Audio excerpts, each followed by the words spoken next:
It's a slow burn, a slow boil, a throwback to 50s and 60s sci-fi, and it's aggressively fucking boring. I was nearly put to sleep. I'm John Ritlin with my review of Sputnik. So, it takes place in 1983 in the Soviet Union. You have two Soviet Union astronauts in space, and they are about to start landing procedures. They're up on some mission doing whatever. Everything's going good. And then they suddenly notice this weird flash, this weird creatures outside their capsule.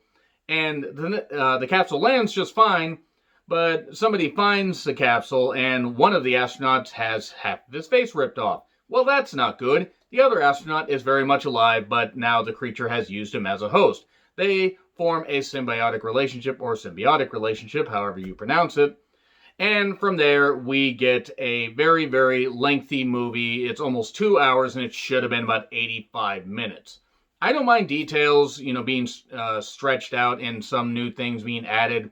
If you want to try to, build on a 50s, 60s, 70s sci-fi trope of, what would happen if an alien and a human bonded, and the alien used it as a host to, adapt to the atmosphere and possibly kill and destroy and everything. But here's the thing. It only works if you actually, A, have characters, A, and B, make them interesting, and then also if you combine A and B and somehow end up with C, an incredibly boring story. This should have been a lot shorter than it was because it didn't need to be stretched out. There were so many lengthy scenes of people walking around, not even saying much of anything. The music was over dramatic. The acting was okay. It wasn't anything bad.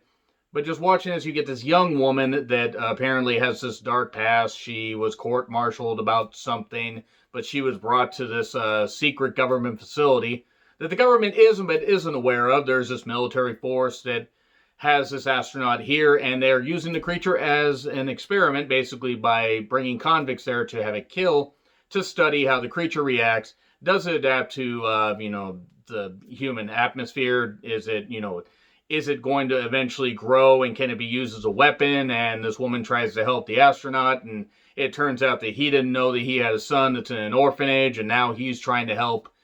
He's trying to, get away from this creature and get to his son.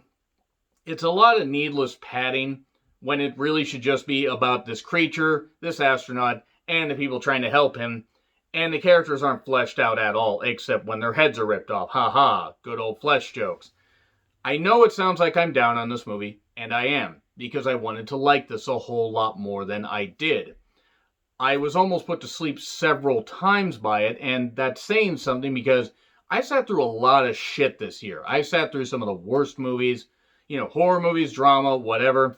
And because theaters are currently shut down in a lot of states, including Washington State, where I live, I'm having to basically rely on watching stuff on streaming services. And I figured, okay, you know what? I don't mind movies like this. And the thing is, I didn't even care that it was in Russian with English subtitles. I like foreign movies, and I can definitely watch that stuff. But something seemed to be lost in translation. It's like they thought this was scarier than it actually was.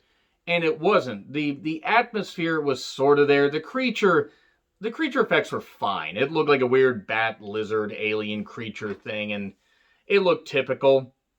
The attack scenes when, when he decides to unleash the creature, and we finally see that, since it's bonded with him, the creature feeds off of fear and rips off heads and stuff like that, and they use it to escape. But then it turns out you can't separate the creature from the host, or otherwise they get all screwed up. And everything goes bad. The creature will start to die. The host will start to die. But this woman wants to help him reunite with his son. Well, then what ends up happening is this evil general guy ends up getting killed as well. Nobody really has, proper motivation beyond, cliched stuff. Oh, this general wants to use it as a weapon. This one doctor doesn't want to help the woman, but then wants to help the woman. And the, astronaut does want to get away from the creature, but then realizes, no, he shouldn't.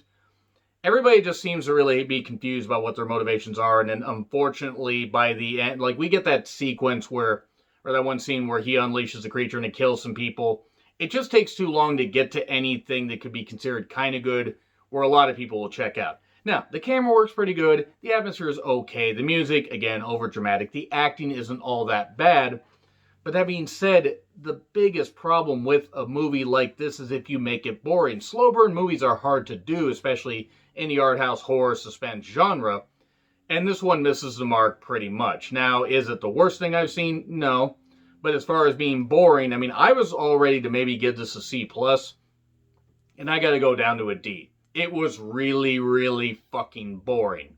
The guy ends up shooting himself, by the way, and so him and the creature die after they, bond after the creature killed everybody else, and then she goes and adopts a son, which apparently you can just do in the Soviet Union, and they go off and live happily. Yeah, not all that good. In fact, this is pretty much right there what should be happening. So yeah, Sputnik was not very good. Gets a D. Let me know what you think in the comments. Like, share, subscribe, Twitter handle in the description. I'm John Ritlin. I'll see you soon.